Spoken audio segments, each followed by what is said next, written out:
Là, on ne voit pas ça. Mais à quel moment on va voir que les actions, c'est ce qu'il y a de plus cher, de vital pour notre vie? Déjà, comme on a dit tout à l'heure, dans le qabar, lorsqu'on voit nos actions. Mais ça, on a déjà dit, on ne va pas revenir dessus. Lors de la pesée des actions, et là, c'est un moment difficile. Le prophète me dit qu'il y a certains moments, si je ne me trompe pas, je n'ai pas le hadith là, à peu près, si je ne me trompe pas, 4 moments où personne ne connaîtra son prochain. Parmi ces 4 moments, le papa ne connaît pas sa fille, son fils, son épouse, même s'ils ont vécu 60 ans de mariage. Parmi ces moments, عند الميزان, lorsqu'on est auprès de la balance, lorsque nos actions sont pesées, personne ne connaît plus son prochain. Le verset de celui qui a fait un atome de péché, il va le voir. Un atome de malaction, il y sera. Allah, le hadith, que le jour de Qiyamah, Allah Ta'ala dira aux gens, voilà vos actions, quand les livrets seront remis, voilà vos actions, فمن وجد خيرا فليشكر الله ولو فليحمد الله ومن وجد غير ذلك فلا يلومن إلا نفسه. Celui qui voit dans son livre de compte maintenant les bonnes actions, qu'il remercie Allah. Celui qui voit des péchés, c'est lui le responsable. Il n'a personne d'autre à reprocher si ce n'est lui-même. Dans le Coran, Allah il dit, c'est un ayat qui touche le cœur. يوم تجد كل نفس ما عملت من خير محضرا وما عملت من سوء. En ce jour, en ce sens, chaque personne va trouver ce qu'elle avait accompli comme bonne action et comme mauvaise action. Et là, quand on va voir les mauvaises actions, qu'est-ce qu'on aura comme impression? Tawaddu law anna bainaha wa bainahu amadan ba'ida. On aura ce souhait que si seulement ces péchés étaient éloignés une grande distance de nous. En ce jour, on va détester les péchés. On va détester le zina. On va détester la musique qu'on a écoutée. On va détester le ribat qu'on a fait. On va détester la mode qu'on a suivie, mode vestimentaire. On va détester les mauvaises paroles qu'on a pu dire envers nos proches. Tous les péchés qu'on a pu faire, ce sera les choses les plus détestables de l'akhirat, alors que c'était des choses qu'on aimait accomplir de ce dunya. Et lorsque Allah Ta'ala appellera chaque individu le jour de Qiyamah, qu'on soit bien conscient que le jour de Qiyamah, on n'est pas jugé en groupe. Bon, le jugement pour les gens n'a rien. Là, Wallah, Allah Ta'ala a son temps, si on peut se permettre de le dire. Il y a l'éternité. Allah Ta'ala appellera chaque personne par son nom et le nom de son père. Alors Allah Ta'ala dira que Ibrahim, fils de Abdallah, vienne.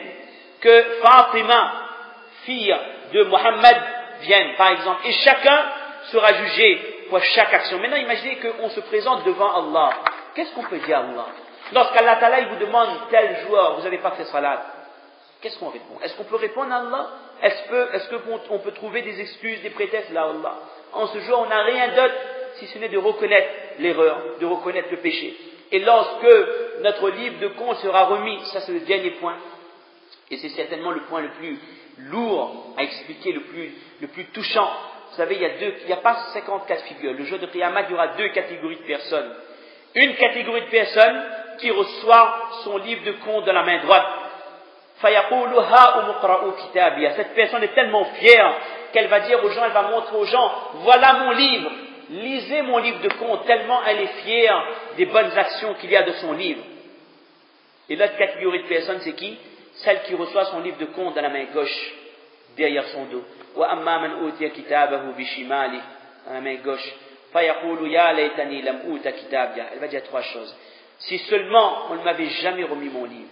Il ne veut pas voir qu'est-ce qu'il y a comme péché dans ce livre de compte.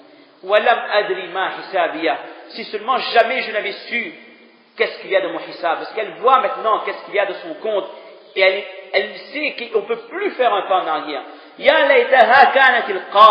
dit que si seulement lorsque j'étais mort sur ce dunya, c'était la mort, où il n'y avait plus de résurrection, que je n'existais plus. Ça, ce sera le tamanna, le désir de la personne qui avait fait des péchés sur la terre. Et là, elle va reconnaître que, malheureusement,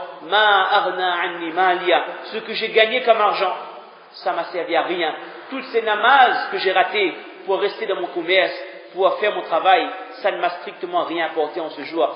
Halaka anni sultania, toutes les paroles haram que j'ai pu dire, juste pour garder, pour donner une bonne image, pour qu'on me respecte, d'accord? Ça ne m'a servi à rien. Mon sultan, mon jah, mon manzila, ma force de ce dunya, mon rang social, ça ne me sert rien en ce jour. Maintenant, imaginez qu'est-ce qui se passe dans la tête de cette personne. Qu'est-ce qui se passe dans la tête de la personne qui reçoit son livre de compte dans la main gauche? Elle sait qu'elle a tout perdu. Elle a perdu ce dunya, elle est en train de tout perdre de l'akhirah, que c'est fini. Il n'y a plus le moindre espoir.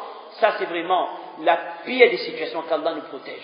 Ça, c'est la personne qui a vécu dans ce monde sous la tentation de Shaitan. Shaitan lui disait, mange ça, je mange ça.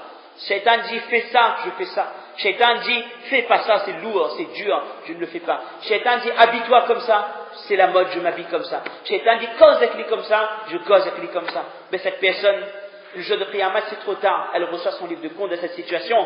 Et là, elle a honte. Et c'est l'homme le plus malheureux au monde. Alors, pour résumer ce qu'on a dit, dans ce mois de Ramadan, essayez d'obtenir la taqwa par l'accomplissement des bonnes actions et l'éloignement du haram. On dit que maintenant, on s'arrête. Et on s'arrête de faire le haram, pas parce qu'on est dans le mois de Ramadan. Il y a quelque chose qu'on constate souvent, alhamdulillah, c'est une bonne chose. Durant le mois de Ramadan, il y a des dames, même si elles ne se couvrent pas les cheveux en temps normal, dans le mois de Ramadan, elles mettent le châle. Qu'Allah accepte leur effort. Vraiment, on demande qu'Allah accepte leur effort. Mais après le mois de Ramadan, certaines retournent vers leurs habitudes. Parce qu'on a l'importance que du mois. Mais là, non. On veut un nouveau départ. C'est pour ça qu'on le dit maintenant. Que si on abandonne un haram, si on fait une bonne action, on le fait pour Allah. Par amour pour Allah et par crainte de désobéir à Allah. Et comment maintenant, dans ce Ramadan, on finit avec ses péchés, faire un tawbatun nasuha, le repentir sincère, on le rappelle, c'est demander pardon à Allah avec présence du cœur, en regrettant les erreurs accomplies, avec le niyat ferme, jamais, plus jamais je vais refaire, et réparer l'erreur qu'on avait accomplie. Et là, on profite de ce mois de Ramadan, qu'il y a des moments où les doigts sont acceptés, le tahajjud, le moment de sihri, le moment de rompre le jeûne, c'est à ces moments-là qu'ils vont demander à Allah pardon avec sincérité et pleurer pour demander à Allah de nous libérer du feu de l'enfer, de nous pardonner 30 ans, 40 ans ou 10 ans ou 2 ans de péché. C'est le moment.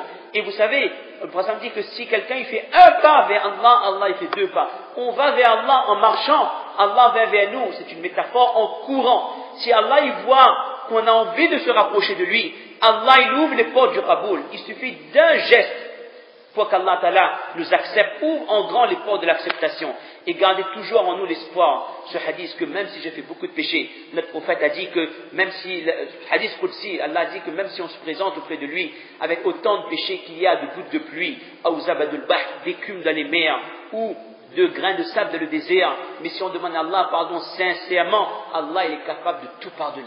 Gardez ça à l'esprit. Je me répands, je demande pardon à Allah et avec l'espoir qu'Allah va accepter. Et deuxième étape, à chaque fois que Shaitan, après le Ramadan, il me dit fais telle chose ou fais pas telle chose, là je me souviens, je me rappelle de ce qu'on a dit tout à l'heure, que c'est le même Allah qui me voit dans le Ramadan et en dehors du Ramadan. Les mêmes anges, ils écrivent mes actions, bonnes comme mauvaises, dans le Ramadan, en dehors du Ramadan.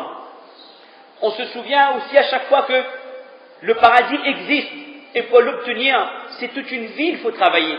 L'enfer existe, les difficultés du mizan, du mahshar, le pont sirat, ce sont des réalités. Et pour se préserver de ces difficultés, c'est toute ma vie que je dois œuvrer pour m'en préserver. Et de cette manière, peu à peu, vous savez, si on fait ces efforts, à un moment donné, Shaitan, il lâche prise. S'il voit qu'il ne peut plus nous avoir, peu à peu, Shaitan abandonne. Mais il y a un effort premier à faire de notre côté. Et qu'Allah donne à chacun la possibilité de faire ces efforts. C'est ce Ramadan-là qu'on veut vivre.